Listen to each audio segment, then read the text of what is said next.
Hey guys, it's me cyoubx, and today we're going to do a short review on the MeiLong 3M. Before we begin though, I just want to say a huge thank you for 25,000 subscribers. I've been on and off YouTube for over a decade now, and I never expected people to care enough to listen to what I have to say. You guys are awesome, and I'm really grateful. I'll be doing a giveaway soon. I'm just working out the details right now, but in the meantime, I'll be giving away 2 cubes in this video, so just watch till the end to see how to enter.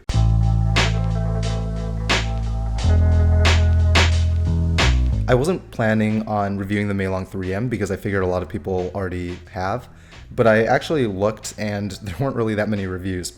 Essentially what has happened is that the MeiLong 3M has been completely overshadowed by Moyu's other release, the RS3 M 2020, and this is the cube that everyone seems to be talking about. I think that's actually kind of unfair because in many ways I think the MeiLong 3M is the superior cube, and I want to talk about that. Just like the RS3 M, the MeiLong M is a 55.5mm cube, and it comes with frosted plastic.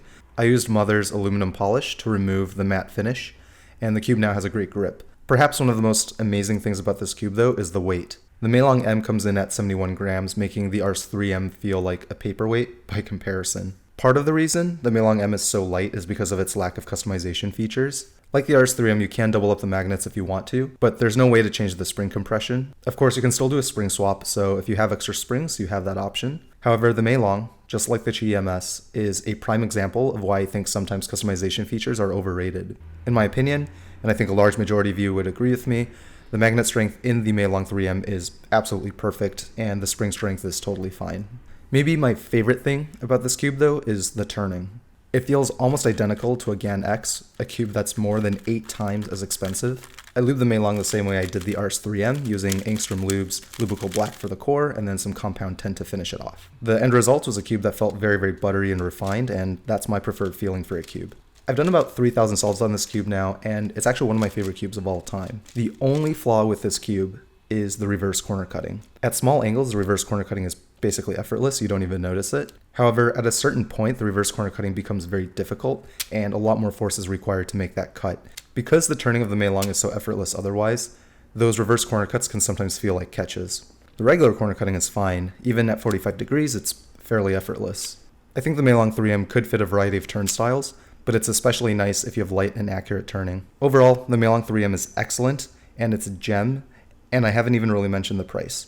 This cube is under $6 at TheCubicle if you use discount code cyoubx. For the price of a cup of coffee in San Francisco, you get a cube that feels almost identical to a GAN cube, while weighing less than the majority of magnetic 3x3s. This cube was very close to becoming my new main, which is why I did so many solves on it. The only reason I ended up choosing the RS3 M 2020 over the MeiLong 3M was because of the consistency of the turning. I found that the M slices were just a little bit easier on the RS3 M 20, but otherwise the MeiLong 3M would be just as good in competition. Both of these new Moyu cubes are absolutely fantastic, and I'm really happy to see manufacturers like Moyu taking strides to making cubes more affordable while still giving flagship performance. Because I like both of these cubes so much, I'll actually be giving one of each away in this video. To enter, all you have to do is subscribe to the channel and then leave a comment giving me your best cubing hot take or unpopular opinion, and also which of the 2 cubes you want. I'll choose my favorite responses 1 week from when this video is posted. Hope you guys enjoyed this video. If you'd like to support the channel, please consider donating on Patreon. If you've watched my recent content, you'll know that I'm really interested in furthering cube design. Unfortunately, 3D printing all these different things is fairly expensive, which is why I've mostly kept to really small customizable parts. If you'd like me to design bigger and better things and you're financially able to, please consider donating even just $1 a month. Thanks again for 25,000 subscribers. I'm really grateful. Giveaway details coming soon. Until next time, toodles. Like the RS3M, you can double up the magnets.